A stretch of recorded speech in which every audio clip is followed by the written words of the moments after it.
Yeah, I mean, it's been obviously a tough stretch. Every team goes through tough stretches, but doesn't mean make it easy. And the guys have had no excuses. We've endured some injuries and obviously a lot of travel and tough games. And guys just keep showing up and keep punching. So a lot of positives. Now we go home for I think 5 in a row. And a string of really high-level opponents that are playing very well. So it'll be a great test for us, but it'll be good to get back home. And you get off to a great start, particularly offensively. I think 6 assists on your first 6 made baskets, 29 for the game. What did you like about the system offensively and the way that your guys were able to play to it? Yeah, pretty good. And then I thought we were a little stuck in the fourth, and we weren't as good there. And obviously down the stretch we were sloppy. But overall, grading out the whole game, I thought we did a good job offensively. Took a tick forward in some areas that we've been working on. Moved the ball. Had a lot of nice system plays. So a lot of positives from the game, and now we learn from it and get ready to play again tomorrow. Even after their late surge, they shoot under 40%. They score under 100 points. I know they're down a few guys, but for you guys, without Case and without Lou, without Alex, I guess, what does that take to kind of still win with the recipe you've kind of won with all year? Defensively, yeah. I thought we were really good tonight for the most part. I mean, obviously had some plays where we had breakdowns, but overall we made them earn everything, protected the paint, contested shots, made multiple efforts, got back in transition on a lot of really good plays. So there was a lot of positives there. I was pleased to see the carryover, despite the fact that we're losing really good defensive personnel. And so, like I said, a lot of positives from the game. And this is Ajay's first start. I just wonder what you saw from him tonight, and did you learn anything new about him? No, just that he can continue to play at the level he's played at in starting level minutes. He hasn't played. That's got to be his season high in minutes. So, he's done a great job at this point. He's earned the opportunities that he's gotten. And I thought he was very much in character in just obviously an extended role tonight. Yeah, speaking of the depth and having guys step up, like every single starter today, even though there was AJ with his first start and Wiggins in there as well, it scored double digits. And a couple guys off the bench as well had 9 points themselves, both Jalen Williams and Kendrick Williams. Like, how is that depth offensively really good for this team? Yeah, I thought we had a nice balance tonight. I thought moved the ball well, got the ball ahead of them on a lot of plays. Like I said, it wasn't as good of a possession game for us. We turned it over more than we normally do. Some of that was down the stretch, but overall I thought we played well-intentioned basketball, and I thought we really executed the fundamentals that we need to be a good offense, and so took a step forward there tonight for sure. Coach, good to see you. Good to see you.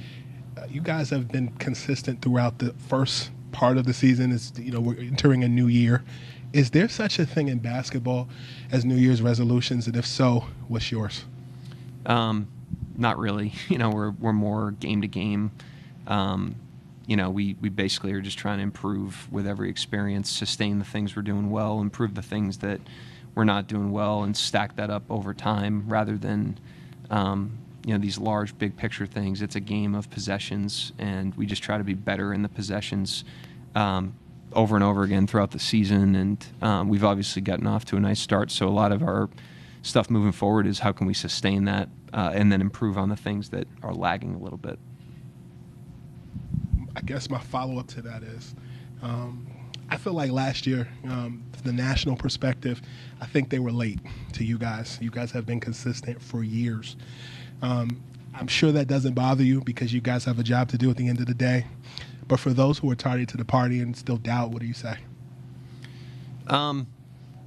We're just focused on our internal stuff. It's inside our walls. That's the beauty of competition and teams. We were just in Indiana the day after Christmas, and that's a stripped down experience. We're all leaving our families on Christmas Day, and we're coming together as a team and playing a really tough road game against a good opponent. And now we're staying on the road, for I think 3 home games in 38 days, like Nick said. And so that's our group. Those are the people that we want to earn the respect and the trust from. The stuff outside of that really doesn't concern us very much. Mark, I think we had maybe a similar conversation about a month ago, just about you guys playing teams that are missing, the head of the snake or maybe top 2 guys. Obviously, these guys rule out Ball and Miller before the game. Tomorrow, the Grizzlies it looks like, playing without John Morant. Just now that you've had such a large sample of teams that are without these guys, like how hard has that made it to assess what you have to this point in the season? I mean, we can't control anything injury-wise for our opponents or for us. We're missing guys too, and so all you can do is bring your healthy team to their healthy team and compete for 48 minutes and test yourself against the opponent. And there's opportunity in that every single night. And so we're going to take that opportunity. I mean, Memphis in particular, we play them tomorrow, as a team that has played exceptionally well despite having injuries. You know, they're still rolling, you know, quite a bit. And so that's going to be a great test for us. And then, you know, we're enduring injuries ourselves, and that's a great test for us. Test of our system, test of our depth, test of our resolve. And so there's always challenges in competition. We don't think about the challenges that we don't have. We think about the challenges we do. Yeah, I know I always ask about Chet. I just wonder, you know, having had this sample playing with iHeart, still being a good team without Chet, I guess how much do you think about the possible overlap whenever he comes back, like whatever this team establishes an identity or whatever the case might be, leading up to the point Chet gets back? Like, how much have you thought about that? I mean, I thought about it a lot in the summer, obviously, when we had those guys coming in and healthy. And at the end of the day, you know, the identity of the team is independent of the personnel. Some of the style is personnel dependent. And so we're playing a little bit different stylistically, especially on offense with Hart, than we would if we were playing more minutes with Chet. But it's been a good opportunity for us to, you know, stretch our system, learn about a new player, learn about that style of player. It's been good for us to have to go through that. And when Chet comes back, the one thing that's good, he played 82 games last year. You know, we've got experience with him. We kind of know, you know, our stuff when he's out there at the 5. But we'll have stuff to learn when they're out there together. And you know, there's going to be plenty to learn, but we can't skip steps in that process. We got to wait, obviously, for him to get healthy. You got to see Aaron Wiggins get his jersey retired at his high school last night, and then he gets the chance and makes a huge impact right from the start.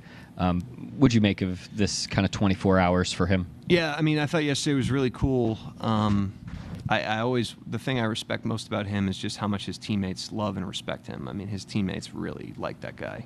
And that's, you can't fake that. And those guys are really in there with him. And he hasn't played, you know, to the level that he's capable of lately, which is normal. You know, that's not, it's an 82-game season. These guys have long careers. He's been in the league, you know, 3 or 4 years now. So, I mean, he's played a lot of games, and it's not going to be linear. But it was good to see him break out the way he did tonight on the offensive end. I thought he was engaged defensively. He did a really good job on Bridges, especially early in the game. And so I was also happy to see him tick up. But yesterday was a great day for him and his family. And like I said, the thing that always stands out to me about Aaron is the way that his teammates respond to him.